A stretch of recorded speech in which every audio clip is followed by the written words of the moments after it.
that we all want to be seen, heard, and recognized. Don't conduct your analysis in isolation because data is so incredibly powerful. Not defending just the tribe, but defending the organization. Those creative people that you really want to keep empowered, keep excited, keep motivated, keep thinking. A good experience pays dividends down the line. Stereotypes tend to break down in proximity. Welcome to We're Only Human, a podcast about human resources, business, technology, and the workplace. My name is Ben Eubanks, your host, and I'm so glad you're here.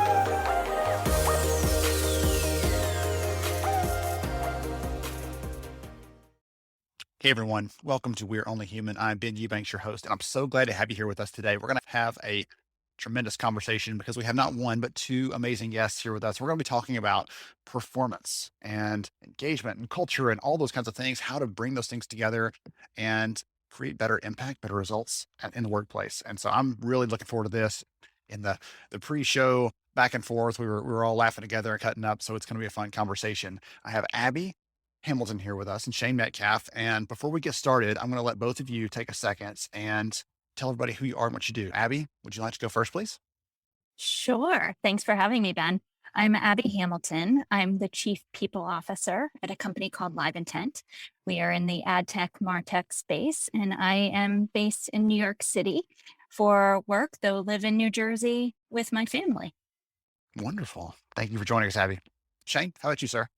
Yes, Shane Metcalf. I am a co-founder of 15Five, and I'm our Chief People Officer as well. That's one of the fun things of being a Chief People Officer for an HR tech company is that I get to be our first customer. I get to think about the problems that I experience and the things that I'm trying to solve for, and then help influence that for larger outcomes. I am also an executive coach, and I really cut my teeth. Coaching was the first time in my life that I felt like all the weird disparate paths I'd taken clicked together. And then that is ultimately what actually led me to meeting my co-founder, David Hassel, and joining 15Five. And I think one of the things that I really love about 15Five is that it is like a coach. It uses questions to have better conversations. And I'm sure we can get into that in the future. Absolutely. I used that phrase to someone the other day, actually, because they were trying to figure out how to overcome this one challenge. And I said, hey, you actually asked a really good question. A good coach doesn't tell you the answer. They ask you the question so you find the answer yourself, right, Shane? So that's absolutely a part of this bigger conversation around how people perform at work. What can we do to not just manage their performance, but enable their performance? So fun stuff. So speaking of performance, Abby, I'd love for you to kick us off. How would you describe the performance management approach to your company in one sentence or a few words? Like, how would you describe that situation as it exists today? Sure. Great question. I would say it's the process of reviewing performance, coaching, and planning for the future. We formally repeat this process twice a year, though I truly believe it should be continuous and ongoing. So 2 sentences technically, but I think summarizes it well. You know what? You're out. We're kicking you out now. You're already breaking the rules, Abby. Come on now. I love that though. One of the things that I've seen, and I would love to get your take on this before I jump over to Shane. I'd love to get your take on this. One of the things that I've seen in my history working in and around the HR field, first as a practitioner and now as a researcher, is that of all the things that we get to put our hands in, performance is the one that's constantly evolving. There's always something else we can change or tweak, or this other knob we can turn, or that dial we can adjust, trying to figure out how to improve what's coming out of that. What's your sense of that? I agree with that wholeheartedly. And for each of our performance management cycles, the formal documented ones I highlight that we do through 15Five, we change them each time because there are some things that work and some things that land and some things that don't. And also each 6 months, the company may be in a slightly different position. So where do we meet people, or how do we meet people where they are and the company where they're at the moment to bring out the best and the truth in that moment? I love that. That's a great visual there, bringing both those things together. So Shane, one of the things I'll ask you, right? You mentioned early on already that you're part of the team of 15Five, but you have that enviable position of being a chief people officer at this technology company that serves other people leaders. And so I'd love to hear from you. Your days are spent in and around the technology. You've already leaned on that a little bit in your intro, but I'd love to hear from you. How does that tech piece fit into the culture? Because you and I both know that the answer to a problem isn't hitting the on switch, right? It's building the culture foundation. It's putting the things in place to structure and all the other fun things. Talk about the interaction and intersection of those, if you don't mind, around this conversation of performance. Culture is connection. What are the ways that people are interacting, and what's the quality of those interactions? And so when we think about integrating technology into culture, we're really looking at how do we create better feedback loops? How do we get the system and the ecology of our companies to be more interactive with each other, to have these feedback loops so we can learn and ultimately keep growing healthy soil and healthy organisms and healthy plants. And the way we do that is through feedback cycles. And human beings, we have varying degrees of competence on this. Depending on our emotional intelligence, we're going to have high quality or low quality feedback loops with the people that we interact with, just simply by being in their presence and, being in dialogue and having conversations. But in general, humans are bad at consistency around these things. And so technology can play a really cool role of automating and ensuring these feedback loops are actually happening. So that's why on the check-in part of the platform, it's like, hey, ask your people on a regular basis how they're doing and what challenges they're facing and what's going well, and document those things, because it then encourages deeper introspection as well as prospection, thinking about the future. But then you get to bring that insight to your manager on a regular basis. So you're having more meaningful dialogue when you're actually meeting on a Zoom or in person. And those feedback loops can then improve the quality of the biannual performance review, where you already have a pretty rich data set that you can draw from, and you're not starting the conversation of, oh man, I haven't thought about this person's performance in 6 months. It's no, you've actually been in high quality dialogue the whole time. And then it's a little easier to zoom out and take a bigger picture of, okay, where does this person want to go? What does their career development look like? What is the blockers that I think they need to overcome in order to go to that next level of leadership competence? And again, technology just can facilitate these better conversations. Yes. Awesome. I love that. There's one of the big principles that I always touch on when I'm talking about technology in and around the people space, whether it's for hiring or for managing or for trying to get a pulse of what people are thinking in the business, any of those things. I say that technology is not a replacement for the human. It allows us to have more human conversations with them. Yes, absolutely. Things that you're talking about there. So that's fun to hear. And I heard a great conversation on AI yesterday, and they were saying of like, when automation and AI replaces a human being, we're going to feel really bad. But when automation and AI can augment humans and give us more insight and connect the dots for us, that's when we're going to be empowered. And that's, I think, where technology is moving us. And there's so much data in HR that I think we're just beginning to scratch the surface of being able to connect the dots between things like engagement and performance. So the audience can't see your faces, but I can see your faces. And when you mentioned a minute ago, hey, reviews are coming up next week, what do I think about this person's performance? Abby smiled pretty big, because I think she's probably seen that happen once or twice. I know that I have. And so that process, when it's managed that way, when the managers lean into it that way, it feels very transactional. And Abby, I'd love to hear from you. What does it take to take it beyond that? Just, I'm doing this because HR told me to do it, to creating this really vibrant practice that enables people to achieve more things at work? That's just a beautiful question, Ben. I just love that frame. I just have to say. It is so good. And I think Shane touched on some of this already, in that it's ongoing dialogue with those meaningful touch bases. And this is what I also really like about the technology that we use. So we use the 15.5 platform for our weekly check-ins as well. And at the top, there's a simple rating of 1 to 5. How am I doing? How am I feeling this week? And people will pick their standards. There are some that are 3s every week, some are 4s every week, some are 5s every week. And if you see that dial slip or change a little bit, that something good or something maybe not so good happened this week. And maybe they've communicated that to you in your one-on-ones, but they may not have. And so then you can follow up and you can have a deeper, more meaningful conversation, because the one-on-ones can easily become checklists and to-do lists. And so you have to be very intentional as a leader on how you're using that one-on-one time. And are you actually pausing to give the person on the other side a moment and give them their voice and their time to shine? Because they're going to follow our lead as leaders. And if you make the one-on-one about checking boxes and running through where are you with this, they're going to follow that lead. And so what are the other ways you can get them to open up? Or maybe they just felt uncomfortable that day or didn't realize where something was with them mentally. So use those check-ins for that. But it also then gives you a moment to think about their performance and in a documented way. You can respond. You can even put private notes in there. I like doing that. And then looking back, I can't remember what I had for dinner last night, most nights. So trying to think back of 6 months of performance on someone is very difficult if you're not intentional about documentation and really remembering the great things that they did along the way, not just the areas where they're not performing or not doing well. Those tend to be a little bit easier. Yes, you can pick those out pretty quickly. But what's interesting is people don't think about that. We always talk about bias in and around the different processes in HR.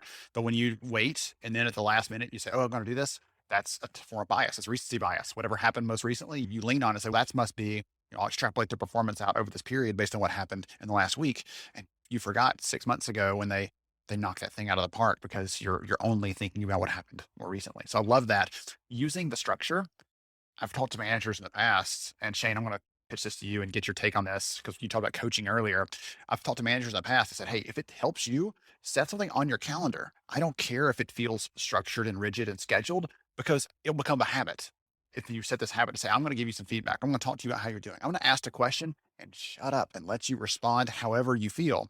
Go back to the questions piece. And at first, it may feel a little mechanical and clunky because it's a new skill for them. But once they start doing that, they realize, hey, I'm having better conversations. We're going beyond the, what have you done for me lately? And we're talking about what can I enable you to be tomorrow? And it really creates better conversations in and around there. I'd love to hear from you. You mentioned coaching earlier. I think managers become managers because of how long they've stuck around or because of technical competency, not because they have coaching skills or putting them in those roles. What are your thoughts on that? How come you maybe be more intentional about it, or guides for leaders out listening right now to help their managers be a little better at the coaching piece? Yeah. And I think we are in a sea change. I think we are witnessing the status quo of managers being taskmasters and saying, hey, I'm above you in the hierarchy. My authority is based on control. And my management is going to make sure that you check the boxes. And shifting into my role as a manager is a coach, is a mentor to help you go to the next level of your career and produce business results. And of course, business results are critical. As managers, we need to drive performance, but it's also looking at, what do you want? What work energizes you and what work de-energizes you? What are your strengths? How can we cultivate those strengths into your superpowers? And how can we use those superpowers to master the problems of the business that we're facing? And that's a very different conversation because it shifts it from, I don't really care about who you are as a human individual, and into, I'm here to help you be better. And so I think that there's a mindset shift that needs to happen right there. Then I think that it's learning, oh, I can ask questions. It's okay. I can schedule feedback sessions. It does feel awkward at first, but then it gets actually really rich and meaningful. And I end up leaving the day feeling a deep sense of pride in the development of my team. So I think that there is practical ways of cultivating some of these coaching strengths. And look, there's a lot of education out there. It's part of why we actually, in addition to the technology platform, we're launching an education and coaching program, because we know we need to provide the other side of the coin, that we can't just give technology and expect that to be the entire solution. We need to change hearts and minds. We need to help managers understand there is a bigger and more meaningful role they get to play as a manager in our company. And part of that is, as a company and as HR leaders, us helping to set the stage of what we expect our managers to do. Hey, we don't want you to just yell at your people to get the job done. We want you to be interested in cultivating their strengths and understanding what do they really want out of their career, and being a guide and a mentor on that path. If you had a mic, you could just drop it right now. Yours is mounted, so you can't drop yours, but that was incredible. I love that. I love it. Oh, goodness. I want to ask like 40 other follow-up questions after that. Yeah. And look, like this is there are easy skills to practice and there are templates you can follow. And one of the things that I love that we out there, both in the product, and Abby, I'm curious if you guys have used this, is the best self kickoff. And it's just a template that a manager goes through with a new direct report, and they both answer questions about what's their working style, how do you like to receive feedback, when do you know that you're on the edge of burnout or really stressed, and how do you like to be treated and supported in those moments. And both employee manager go through these and then have an in-depth dialogue around it as the foundation to that relationship. And it's a game changer because you really actually develop so much more trust, because better conversations lead to more trust, and more trust leads to a more efficient working style, because you can challenge and you can debate and you can speak your mind when there's trust present and actually get to the best possible decision. I haven't, Shane, but now I want to. Oh, it's so cool. This afternoon. Yeah. Yeah. It's one of those hidden gems in the platform that I think is one of the cooler things we've released, actually. Yeah. Awesome. That actually, I was going to kick it back over to Abby, because one of the things she said earlier was, and this is a paraphrase and I'll probably mess it all up totally, but she's something about helping someone bring their very best things they offer so the company can be the best that it can be, essentially.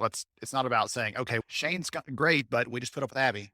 No, it's each one of them bring different things that make them unique and valuable and special to this organization. How do we make sure that Shane finds the things he's meant to do and meant to be, possibly a radio host?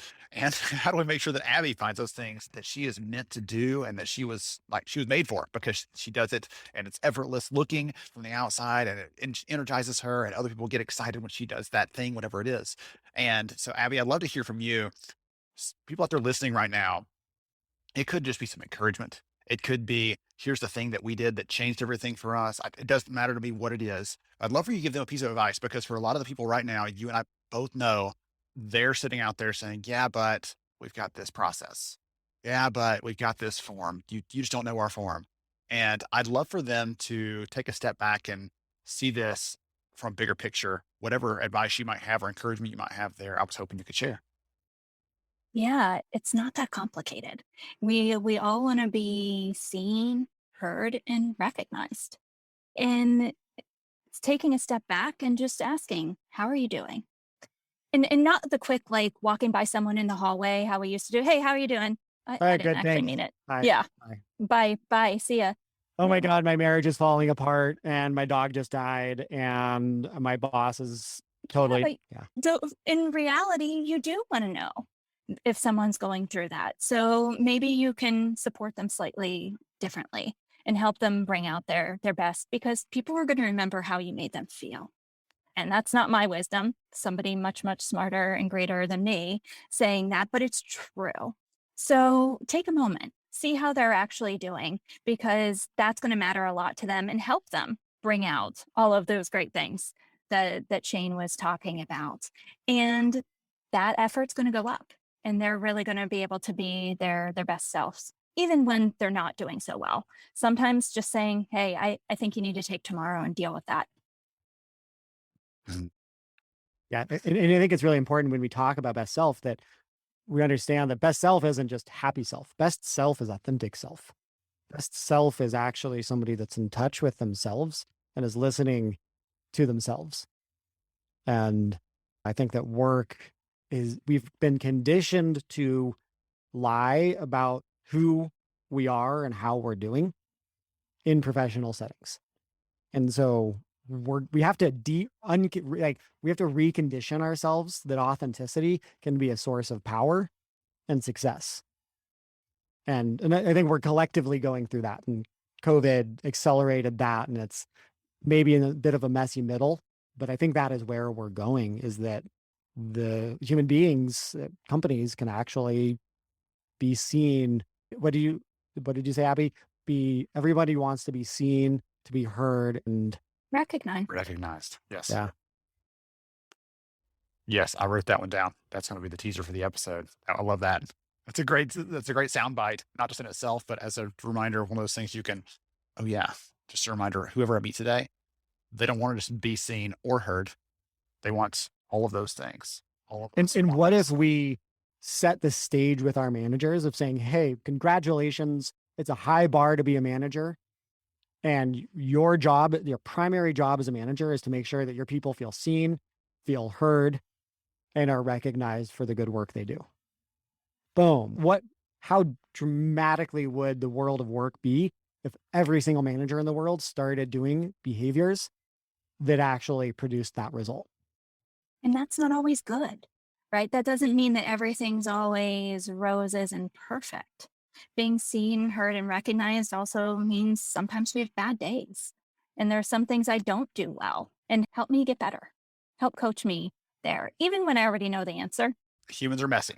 One of you said earlier in the conversation that a lot of the things we have to do in this space is one of the big things we have to do is changing behaviors, get people to see things differently. And if you made a list of the things that were very hard to do in life, that's one of the things at the very top, right? Getting someone to think differently about how they feel about this thing or how they connect to that person. We all think that the way we've been taught is the only way or the best way. And we get to unteach or unlearn some of those things over time as we're getting into that. I love thinking about it. I've never stopped to think about that through the manager perspective, but helping them unlearn that the only thing we care about is the results your team gets and whether you hit your numbers this quarter. But you know what? I want your team to hit their numbers next year because you took care of them today, not because you ground them to a pulp just to make sure we hit the short-term objective. Right. So really thinking about and caring about, and as you said, Abby, sometimes that's working with them through a tough time. We want to imagine performance is always perfect and nice. And it's not an easy thing to do. If it was, we wouldn't have these conversations. We wouldn't have all these questions. We wouldn't have managers that struggle to figure out how to make that click. It'd be so easy. And I think that's really where good technology can help augment. And like, I think of it as almost listening tech, technology that can help us listen better and at scale so that we have more data and insight that we get to then bring our human intelligence to those issues. Yes. Awesome. Goodness. This has been so tremendous. Thank you both for hanging out, for sharing. I'm going to offer it up if either you want to, a way for the audience to contact you, connect with you, or a way to reach out. Obviously, we can put a link in there to 15 Fives, but we can learn more about some of the things that we've talked about today. Maybe something on the best self piece that you mentioned, Shane. Some way for people to learn more about that piece of it. But anything else you'd like to say before we wrap up, or a way for people to connect with you? Yeah, LinkedIn is the best place to find me, and I'm pretty active. I go in cycles of posting every day to, okay, I'm going to take 2 months off and not post at all. And I'm like, all right, I'm going to get back in. LinkedIn is great. I also check out our podcast, HR Superstars, and Abby and I and my co-founder have a great conversation that's about to be published, and we jam on a lot of these things as well. And for me, LinkedIn also, Abby Hamilton on LinkedIn. You can find me there. Best place to catch up. But thank you, Ben. This was amazing to spend time with both of you, and always a pleasure, Shane. I've had a blast. Thank you both for joining us. To everybody out there, take some notes on this. If you have to go back, re-listen to some of those great, not just one-liners, but great big ideas that came out of this conversation. I hope you enjoyed this episode, and we'll catch you next time on We Are Only Human. Thank you so much for joining me on the show today. I'm honored to have you as a listener. If you enjoyed this episode, please take 10 seconds to rate it at iTunes, Stitcher, or wherever you listen to your podcast. Also, if you know a friend that could benefit from today's conversation, please pass it their way. After all, a rising tide lifts all ships. To see show notes, sponsor information, and our full show archives, visit onlyhumanshow.com.